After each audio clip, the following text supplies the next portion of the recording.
Hi, welcome to my channel. In this video, we want to use Fermat's principle to derive the optical law of refraction and Snell's law of refraction.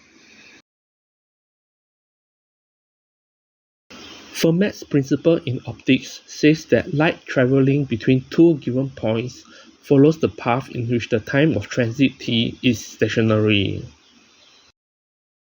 The speed of light in the medium of index of refraction n is c over n, where c is the speed of light in vacuum. Thus, we have ds dt is equal to c over n, where s is the distance travelled by the light. This in turn implies that dt is equal to n over c ds.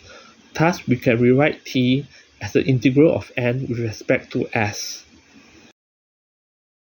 If the path consists of two straight line segments with n constant over each segment, then t can be written as 1 over c times n1 d1 plus n2 d2. Let's use this expression for t to derive the optical law of refraction.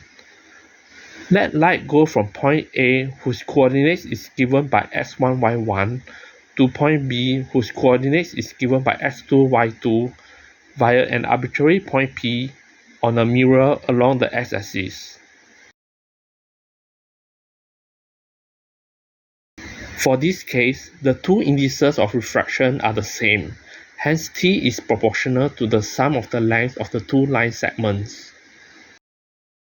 Plugging in the expressions for the lengths, we see that t is a function of the single variable x. Since t is stationary, we find the derivative of t with respect to x and set it equal to 0. From the resulting equation, we see that x must be between x1 and x2. Denoting the angles that the two line segment makes with the positive y-axis as theta and phi, we see that the left term is sine theta, while the right term is sine phi. Thus, we have sine theta is equal to sine phi, which implies that theta is equal to phi, which is the optical law of refraction. The steps to derive Snell's law of refraction are the same. Let light go from point A to point B via an arbitrary point P on the x-axis. But this time, the indices of refraction are different.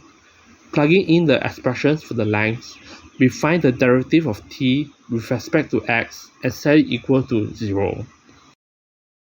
Denoting the acute angles that the two line segments make with the y-axis as θ1 and θ2, we see that the left term is n1 sin θ1, while the right term is n2 sin θ2. Thus, we have n1 sin θ1 is equal to n2 sin θ2, which is Snell's law of refraction. This marks the end of the video.